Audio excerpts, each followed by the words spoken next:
Good evening, Rebel, and good evening to Class 3, 4 and 5 for Chapter 20B of Danny, the Champion of the World. Let's say hello to Pesco. Hello, Pesco. And let's say hello to our characters, because yesterday we were just outside Danny's dad's garage where all the pheasants had suddenly arrived after being woken up in the pram. And Mr Hazell had arrived, and he wasn't very happy to find all of his pheasants all over Danny's dad's garage. "You are scoundrels, both of you," shouted Mr Hazell. "You are rapscallions of the worst kind." Now then, said Sergeant Samways. Here's Sergeant Samways, there he is. The policeman, the village policeman. "Insults ain't going to get us nowhere. They only aggravate things. And therefore, gentlemen, I have a suggestion to put before you. I suggest that we all of us make a big effort to drive these birds back over the road onto Mr Hazell's land. How does that strike you, Mr Hazell?" "It'll be a step in the right direction," Mr Hazell said. "Get on with it, then." "How about you, William?" "William," the sergeant said to my father, "are you agreeable to this action?" "I think it's a splendid idea," my father said, giving Sergeant Samways one of his funny looks. "I'll be very glad to help. So will Danny." What's he up to now, I wonder? Because whenever my father gave somebody one of his funny looks, it meant something was going to happen. And Sergeant Samways, I noticed, also had quite a sparkle in his usually stern eye.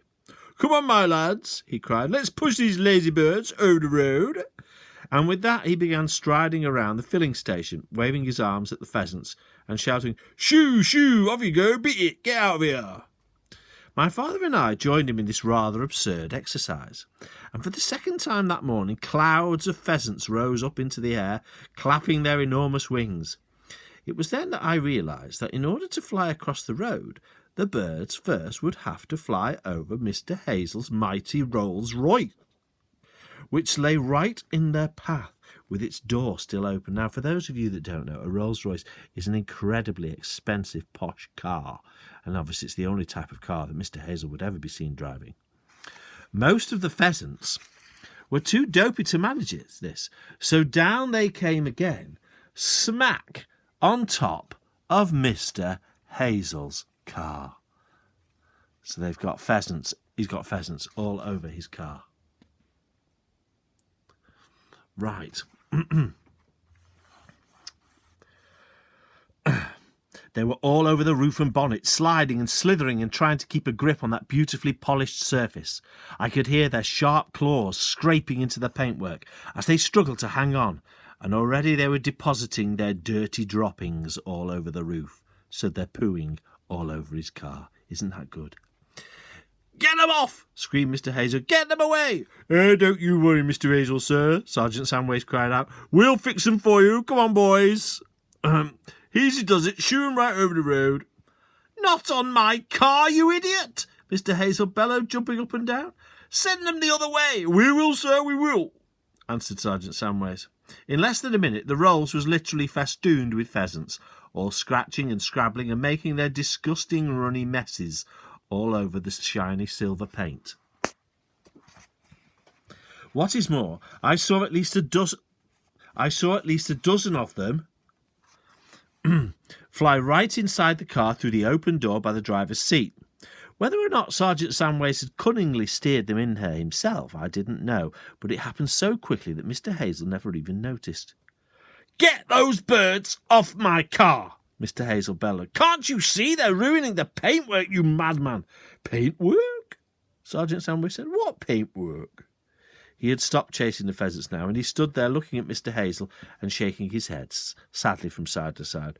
"We've done our very best to encourage these birds over the road," he said, "but they're too ignorant to understand." "My car, man!" shouted Mr Hazell. "Get them away from my car!" "Ah," the sergeant said, "your car. Oh, yes, I see what you mean. Beastly dirty birds, pheasants are. But why don't you just hop in quick and drive her away fast? They'll have to get off then, won't they?"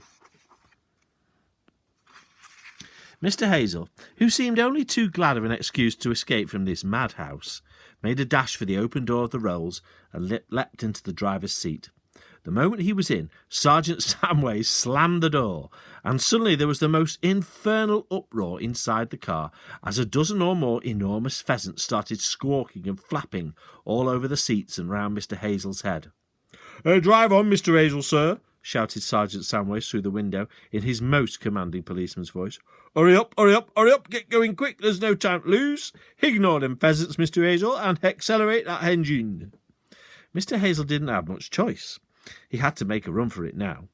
He started the engine, and the great rolls shot off down the road with clouds of pheasants rising up from it in all directions. Then an extraordinary thing happened. The pheasants that had flown up off the car stayed up in the air. They didn't come flapping drunkenly down as we had expected them to. They stayed up and they kept on flying.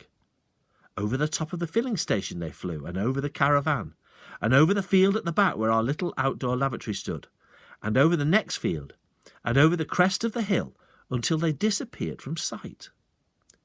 "Great Scott!" Doc Spencer cried. "Just look at that! They've recovered! The sleeping pills have worn off at last!" Now all the other pheasants around the place were beginning to come awake. They were standing up tall on their legs and ruffling their feathers and turning their heads quickly from side to side. One or two of them started running about. Then all the others started running, and when Sergeant Samways flapped his arms at them, the whole lot took off into the air and flew over the filling station and were gone.